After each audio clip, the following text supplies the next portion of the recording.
Le gros lardon vient enfin d'installer YouTube Blocker. Il ne peut désormais plus regarder de vidéos sur YouTube. Let's go, il va enfin faire des progrès. Il a même installé un bloqueur pour sur son PC. Ça y est, le moment est enfin venu. Le gros lardon va commencer une nouvelle vie. Attends, quoi? Un individu mystérieux vient de supprimer le bloqueur de son PC? Mais qui peut bien vouloir saboter les tentatives de progrès du gros lardon? Il n'y a qu'un seul homme en qui on peut avoir confiance pour résoudre cette enquête.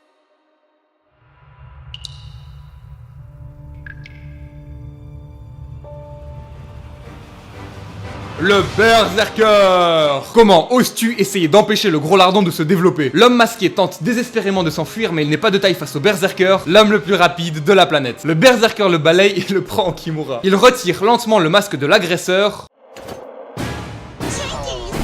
Éric Zemmour!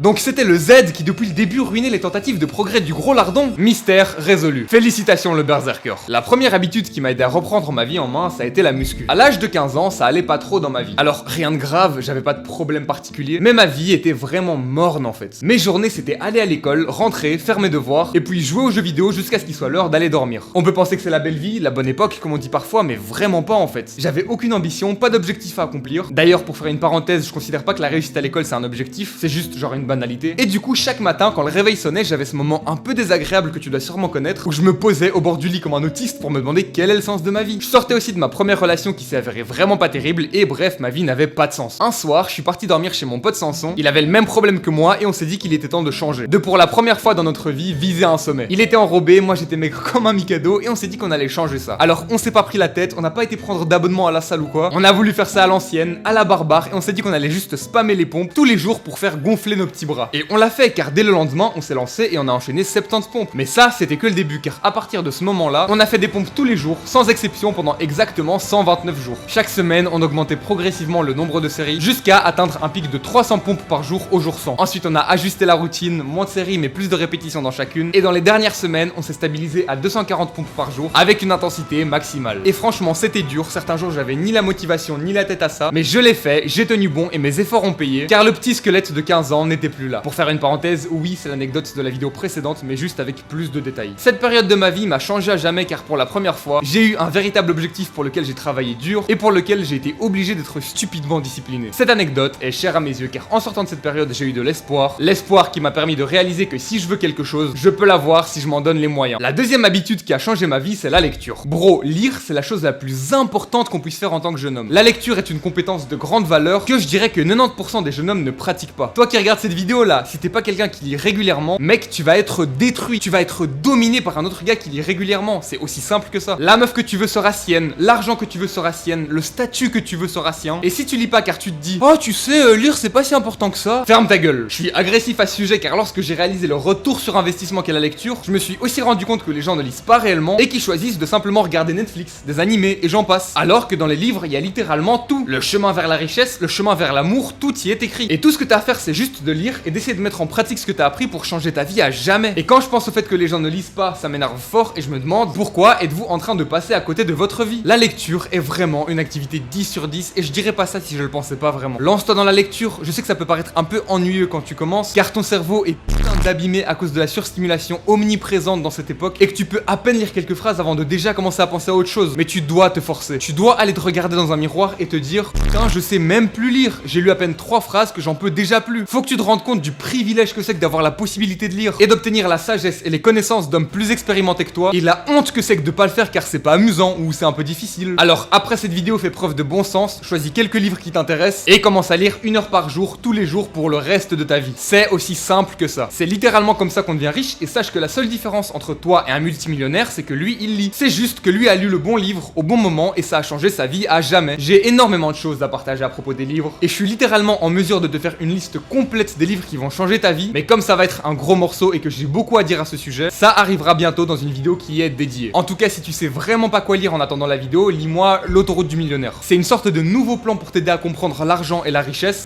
Mec, c'est génial cette shit, ça va t'apprendre plein de trucs, t'en ressortir changer. Actuellement, je suis en terminale, j'ai bientôt fini mon année et si j'avais commencé à lire plus tôt, bro, j'aurais eu tellement plus d'argent. Bref, ta gueule avec tes excuses et commence à lire dès aujourd'hui. La troisième habitude qui va changer ta vie est de tenir un journal et plus particulièrement un journal de gratitude. gratitude. C'est une habitude que j'ai commencé à implémenter dans ma vie il y a pas si longtemps que ça, après un voyage qui m'a marqué. Il y a quelques temps, mon père devait partir au Togo pour le taf et il m'a proposé de venir. Le plan c'était qu'on y aille pour une semaine, que les 4 premiers jours je le suive dans ses visites clients et que les 3 derniers jours il prenne des vacances pour qu'on puisse visiter. À peine sorti de l'aéroport après avoir atterri que j'ai compris, j'ai réalisé la chance juste extraordinaire qu'on a d'habiter en Europe. Les gens là-bas vivent dans la pauvreté extrême. Les rues sont sales car la gestion des déchets est mauvaise. Leurs habitations sont une vaste blague comparée aux nôtres. En plus d'être de mauvaise qualité, la moitié de leurs infrastructures sont à moitié construites. C'est comme si tous les bâtiments avaient été commencés mais jamais terminés, et c'est le cas. En parlant avec un habitant, il m'a expliqué qu'il y a un vrai problème de corruption dans le pays. Pour t'illustrer simplement ce qu'est la corruption, imagine qu'un état décide de construire une école. Pour ça, l'état verse, disons pour utiliser des valeurs simples, 100 000 € à un chef de chantier, afin qu'il achète les matériaux nécessaires à la construction. Mais voilà ce qui peut arriver. Au lieu d'utiliser tout l'argent pour acheter les matériaux, le chef de chantier décide de s'arranger avec une entreprise de fourniture. Il demande à une entreprise de lui reverser illégalement une part des 100 000 €, genre 10 000, directement sur son compte perso. Et pour que l'entreprise accepte, il lui propose d'acheter les matériaux à un prix plus élevé que leur vraie valeur. Résultat, le chef de chantier empoche de l'argent et l'entreprise, elle, gagne aussi, car elle vend moins de matériaux mais à un prix plus élevé. Elle peut donc garder une partie des matériaux pour les revendre ailleurs. Le problème dû à ce deal, c'est que comme les matériaux sont achetés à un prix beaucoup plus élevé que leur prix normal, il n'y a pas assez pour acheter la quantité prévue et donc l'école se retrouve à moitié terminée. Et c'est pas tout MDR. Si quelqu'un découvre la fraude, il est possible de soudoyer l'inspecteur ou le juge pour qu'il ferme les yeux en lui offrant une somme d'argent. C'est un cercle vicieux où chacun protège ses propres intérêts au détriment de la collectivité. Bref, malgré toutes les difficultés auxquelles les habitants sont confrontés, je les voyais heureux, souriants, se réjouissant de ce qu'ils ont et profitant de l'instant présent. En rentrant du voyage, je me suis dit, même si je suis déjà quelqu'un de très joyeux, que j'ai pas à me plaindre, jamais. Car à chaque seconde qui passe, quelqu'un vit quelque chose de 1000 fois plus dur que ce que j'ai jamais vécu. Toi et moi, on doit se montrer profondément reconnaissant de ce qu'on a. Car on a déjà tout. Un lit dans lequel dormir, une assiette remplie de nourriture plusieurs fois par jour, de l'eau à volonté, des vêtements bien chauds pour nous couvrir, etc., etc. Donc dès mon retour, j'ai acheté un cahier random dans un magasin random et j'ai commencé à y écrire un peu chaque soir avant de dormir. Mon journal est organisé en plusieurs sections, chacune représentant un mois. Chaque section débute par une page de garde qui fait office de tracker d'habitudes quotidiennes, qui est suivie de plusieurs pages dédiées à mon journal de gratitude, dans lequel chaque soir je prends le temps d'écrire 3 choses pour lesquelles je me sens reconnaissant aujourd'hui. Ces moments me rendent profondément heureux car pendant un court instant, j'arrête de courir après quoi que ce soit. Je me concentre simplement sur ce qui me rend heureux et sur tout ce dont je suis reconnaissant dans ma vie. C'est une belle pratique que je te recommande fortement car à force de la faire, tu verras que tu vas naturellement exprimer de la gratitude tout au long de tes journées. Plus tu développeras cette compétence, plus ça deviendra instinctif. Avec le temps, cette pratique va te créer un mental d'acier et va te donner une vraie solidité émotionnelle. Elle te permettra, même dans les moments les plus durs, de rester positif et de continuer à avancer sans te décourager.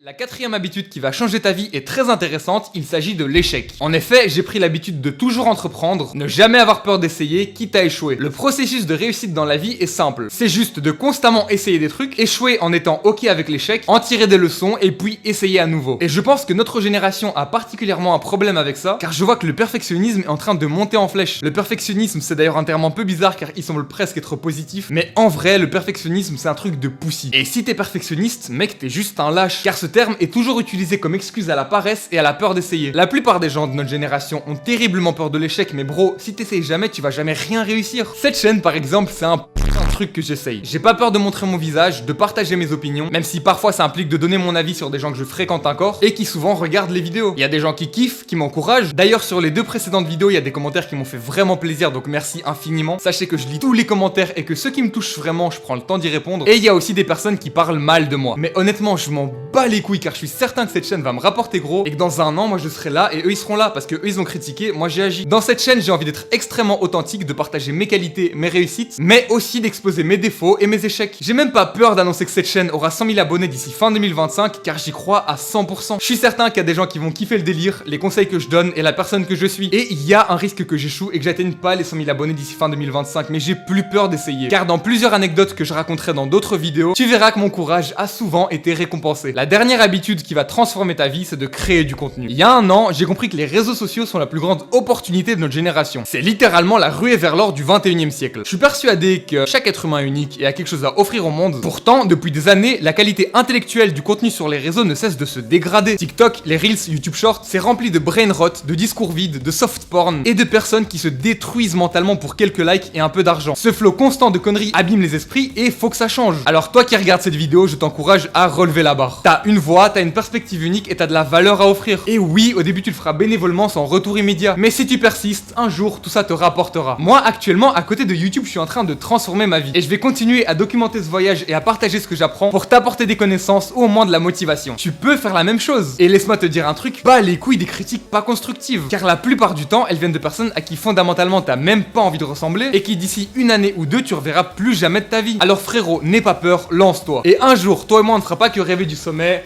on y sera ensemble.